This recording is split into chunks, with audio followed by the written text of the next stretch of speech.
Hindi ka nagdadasal. Na parang hindi ako maka-open kang sasabihin ko. Ganun ako lagi pag nagsushow. At marami ka bang minsan nabibitawan mo? Siyempre, ganun ang komedyante, dire-diretso lang yung salita. Minsan, hindi mo na alam, hindi mo na nasasala. Eh, pag nagdadasal ako, tinutulungan ako ni Jesus.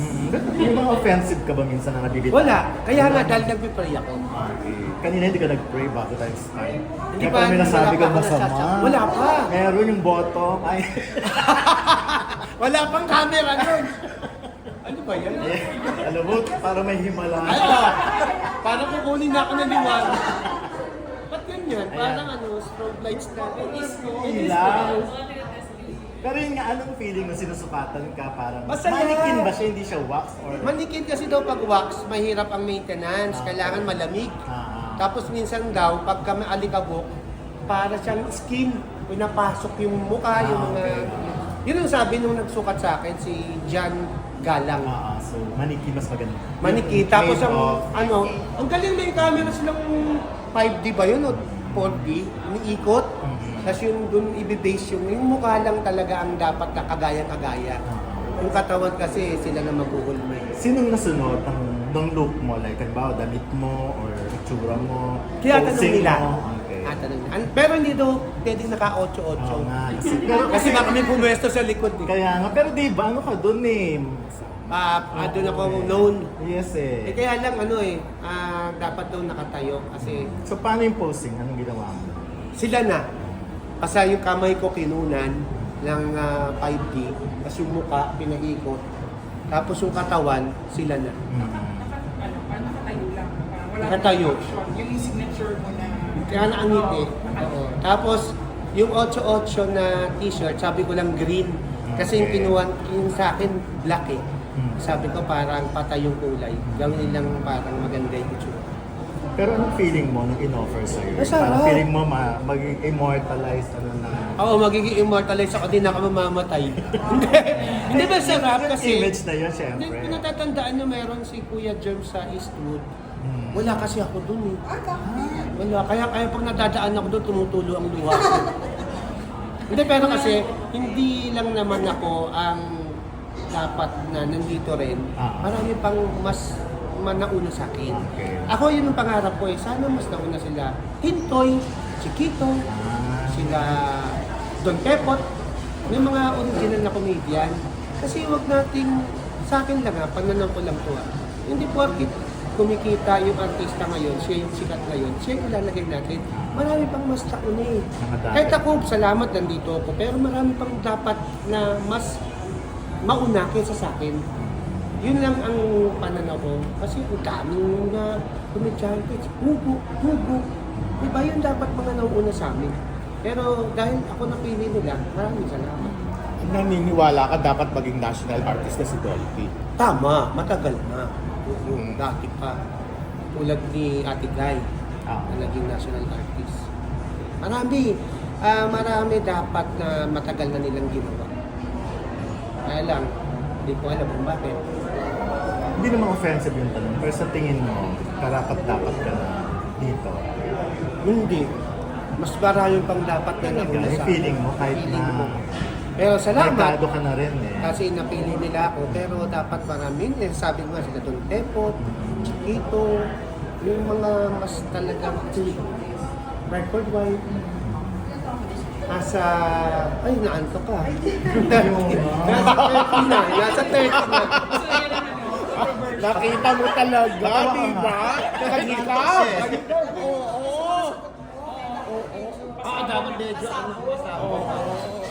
ayun, pasabog. Pero sad ka ba na hindi ka kasama dun sa pang-movie? Or may fighting? Hindi naman ako sad. Sad ako para dun sa mga OG. Yung mas dapat na nandoon. Kesa, wala akong doon sa mga baguhan. Kaya lang dapat ganun yung panuntunan ng pagpili. Ang dami pang mga comedian, artista ng araw, sobrang malalaki ang achievements nila para sa akin. Kasi kung hindi dahil sa kanila, wala kami. So dapat sila yung Hindi ko alam. Wala ako sa posisyon para magsalita lang. Ganun ba kagamitin ni Salve na sa May tampo ba kaya Kuya Jer? Wala akong tampo kay ko. Si Kuya Jerbs, kaibigan ng nanay ko, talagang sobrang. Kasi di ba lagi kami nag sa Metro Manila Film Festival sa Luneta, lagi kami magkasama. Wala. At okay lang sa akin. Ito na naman opinion ko. Hindi ko naman sinasabi yung opinion. Huwag kalimutan yung mga dati pang... Oo. Sa akin lang, kung ako yung mamimili, pipiliin ko yung mga nauna. Yung mga talagang veteranong artista na kung hindi dahil sa kanila, walang show business. So sakali magpaparamdam sa'yo si Kuya Germs sa panaginip, Yeah. ano ang message mo sa kanya? Kuya Germs, I love you. Nakita na ba kayo ni Ate Guy? Hindi mo tatanungin ko ba't wala ka dun sa walk of Hindi nga ako eh. Ang gusto ko yung iba. Hindi ako. Ikaw lagi mo sa kanya. Nagising siya, Buhay di na ba? buhay, oh. Kasi kaya, antok siya. Oo. Ayan, Nakita ko kanina yung sore throat mo eh.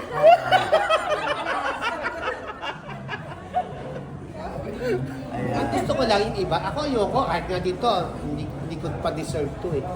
Para sa akin. Habang ba ginawa yung parang, ano siya, mold siya, parang siya, or measurements mo lang. Yung kumuha sila Camera lang yun. five. Iniikot. Siguro doon sila magbe-base. Yung tenga mo, yung likod mo. Pero sabi ko, kalbo ako ha, lagyan mo ng buhok kasi gagamitin ko to sa sitcom eh. Okay. Bago ako sitcom. Kaya mahirap. Alam mo, dahil sabi ko na to kay Maricel, sabi nga nila, ba't mo sinabi? Nasabi ko na. So, itutuloy ko na.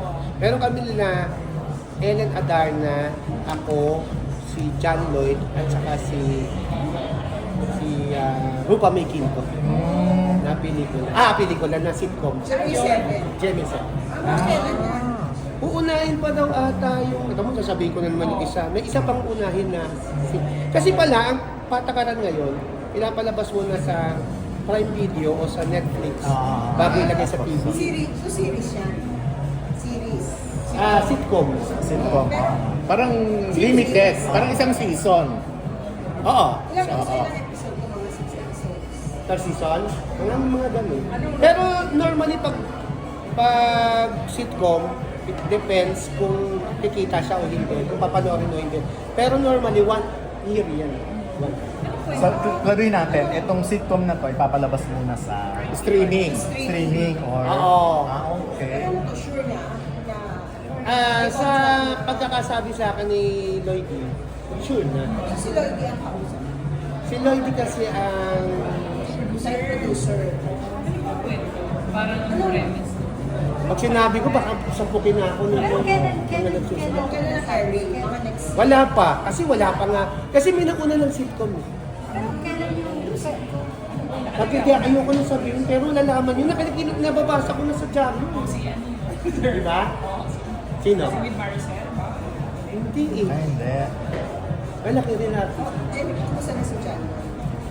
Okay naman. Nung sa IG nakita ko siya nasa Boracay, di ba? Nag-videoke. So ito ba yung... John Lloyd Ellen Adarna ba ito? So, Yan yan lang nga yung eh. nadar na Rupa May. So balikan John Lloyd and Eden. Balikan sa sitcom. Sinong director? Si Moni, dating assistant director sa ABS-CBN. Mag-start na yata ang program mo. Si John Lloyd Di ba? nag-pitch sa'yo, nag-iwasa. Oo. Sila bumuo. Sila bumuo. Sila din ang producer.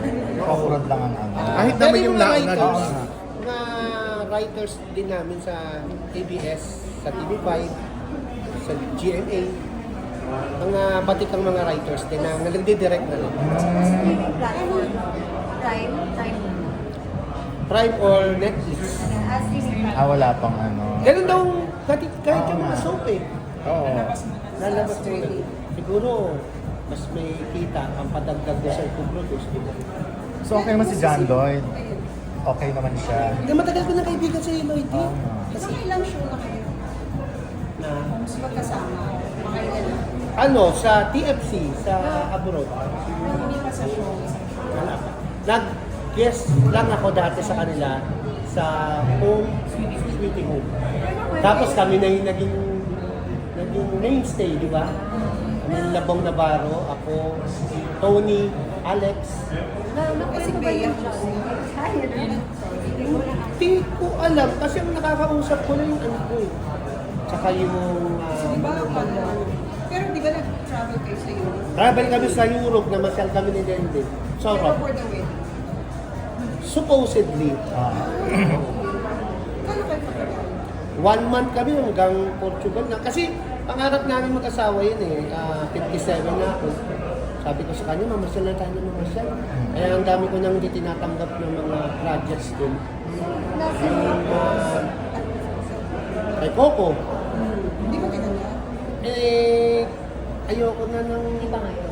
Kasi commitment eh. Mag-daily. Ang diba, ang dami ko na naging daily. Kahit birthday mo, hindi ko makakatulog. Mahirap. Kaya yung mga sitcom na ganyan, at least once a week. Pag daily, not unless ang daily mo, noon time. Kasi pag noon time, pwede ka umabsent kasi marami kayo. So yan, naglaki ng communication. Wala. Ever since naman kasi may kanya-kanya kaming mga trabaho, may kanya-kanya kaming pamilya. Ang talagang kinakausap ko lang yung anak ko at saka yung asawa niya. Ba't sa Europe na kayo nung nalaman mo? Hindi, nakita ko lang sa IG, hindi kasi ako, hindi kami nagtatanong. At saka wala ako sa posisyon para magsalita. Kasi kung sila mismo dalawa, eh hindi sila nagpapa-interview at hindi sila nagpo-confirm paano nangyari, lalo na ako. So hindi mo tinanong kung bakit mo? Hindi no. So paano Basta, mo nalaman sa social? sa ano lang, social media lang. Hindi ko alam. Walang advice na, oy, May iba na yung routine nyo or itinerary nyo. Kasi ang talagang itinerary namin ni Lenny, mamasyal. Masyal lang. Kasabay na lang halos itong Oo, wedding sana. Clarification ko, anong show ni Coco yung tinanggihan mo? Batang Quiapo o ito ng Sigabo? Hindi ko tinanggihan. Sinabi lang namin sa kanila muna. Si Gabo. Sigabo, yung bago na. Pero sir, Kaya tumanggi, baka may hindi ka nakunin. Pero si Sir Brianni, kamusta yung son-in-law mo na? At siya yung family niya? Ay naku, intact na intact sila. Mabait kasi si James. At mabait naman yung anak ko. Pareho silang chef eh. At saka yung mga apo ko, mga malalaki na. Yung isa, di ba, may diferensya sa pagpaningin. Pero awa ng Diyos, advanced na yung technology. Makakakita na siya. Ano yung inborn yun? Dalawang lalaki. Si Santiago Vito at saka si Santiago Luca. Santiago kasi ang pangalan ng tatay nila, James. Eh, ang pang-Tagalog ng James, Santiago Luca. pero yan, close kayo ni Sir. Hindi naman close, pero naging kaibigan ko din siya. At kaibigan ko siya hanggang ngayon. May communication. Wala, ano lang, kinukumusta ko lang. Kumusta? God bless you. Ganoon naman ako sa lahat ng kaibigan ni kahit nila Senador Bong, kay Kuya Chingdon. Kinukumusta ko sila. Hindi ako nawawala dun sa Bible na nagpapadala ka ng mga Bible verses. Ganun lang. Kumusta sila? Si Bea at si Hindi po alam. Yung family ni Bea. Magkaiba yan. Basta ang alam ko lang, yung anak ko, at saka yung asawa niya, at saka yung anak ko. Oo, kasi mahirap makialam sa hindi ko dapat pinapakialam. Mamaya, maka-offend pa ako o makapagsabi pa ako ng hindi naman maganda. Maganda na lang yung nandito tayo sa artista. Ito kasi pinuto natin. Oo. Kaya may. Kaya mo. Wala ko tinatanong tungkol doon. Ako rin ha? Nakwento po ba ni John Lloyd? Ayun na. Steven na Ah. produce na. Matagal na silang may sitcom kasi siya. Yung dati pa din. Alam mo, nakakatuwa, ang sabi sa akin nung producer at saka nung writer, maraming salamat, Lloydie, kasi talaga napakabait ng tao. Sabi niya, hindi ko to gagawin kung wala si Bayani at si Rupa Miki. Kaya sabi ko sa kanya, sige, sasamahan kita, tutulungan kita, tulong-tulong tayo. Kasi nagsusulat ako writer ako din. Kami ngayon gumawa nung Family First. Diba? Yung First Family ni Aga. Aking title yun eh. Yung sa TV5. TV5. Tapos kami Ikaw pala gumawa. nagbigay ng time. Oo, First Family. Writer ka rin ba? Writer ako before. Assistant writer So, sa rin, may ano kayo? I start ako as costume, PA. Kanina. Sa Salo-Salo Together. Doon yung start. Lunch date pa lang, nag-ano na ako PA. So naalala mo ba lahat yung mga from your beginnings? Oo. Now, Oo, Grabe, talagang ako bumibili ng mga cake ng mga artist sa kanilang birthday. Ako kumukuha sa pink cakes, ako kumukuha ng Flower Express sa Makati, yung binibigay, mga next deals. Ako imbis na i-taxi ko, ginichip ko, tapos pinilig-nilig ko ng taxi. Para may pera. Pero ngayon yan, parang apoy mo na lang ako malpas sa isang Mayaman na si Bayani. Awa ng Panginoon Diyos. Kasi talagang inuna ko mag-ipon. Yung nga rin maipapayo ko sa mga ibang artista, mag-ipon kayo mag-ipon para pagdating ng panahon, tayo yung mamili ng project.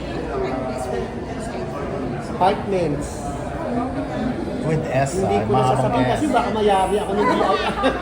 Si Lennon kasi magaling. Ano pa, sir? May business kayo? Si Lennon, siya lang nag-business ako, tulog lang ako ng tulog sa bahay. So, importante pala mamili ng parang, life partner and life na marunong sa... Oo. Hindi, pero hindi eh. Hindi ka pwedeng mamili, binibigay ng Diyos yun eh. Tsaka hindi mo dapat hinahanap yung magandang kaugalian sa mapapangasawa mo. Kasi ang mahalaga, alam mong tanggapin kung ano man yung ugali. Hindi ka pwedeng, ay, kailangan magaling, ay, kailangan mabait. Kasi doon nga masusubok yung pagmamahalan mo eh. Pag nalaman mo yung tunay na ugali mo at kaya mong tanggapin. Pero nasubok na ba yung Oo, tagal na namin. Nasa 35 na yata. 35 years. At kasal namin, no? Si Lennon, 12/06/96. December 6, 1996. Oo nga, no? Ako yung nga, alam mo, nagbabasa rin ako, tsaka nag-research. Huwag mo hanapin yung ugali mo sa ugali ng asawa mo. Kasi magkaiba kayo ng magulang, magkaiba kayo ng kinalakihan, magkaiba kayo ng kultura. So magkaiba talaga kayo ng ugali. So kung mabait ka at hindi mabait yung partner mo, dun kayo dapat magkasundo. Papaano siya magiging mabait. Kung mabait siya at salbahe ka, yun ang dapat yung resolvahin. Paano ka magiging mabait? Tapos, how do you stay away from temptation? Selosa pa po ba natin kilala yung joke yun? Oo. Selosa pa rin siya hanggang ngayon. Inaamin niya naman. Nandyan. Siya na manager ko. Siya na nagmamanage ng buhay ko hanggang kamatayan. So, yun ba yung secret para stay away sa mga temptation? Start na yata. Hindi naman mawawala. Kasi Yun di ba na, ang start na. showbiz pag binaligtad mo bisyo, vices. So hindi mawawala yun. Ang kailangan na talaga may Diyos ka na naniniwalaan. Okay. Thank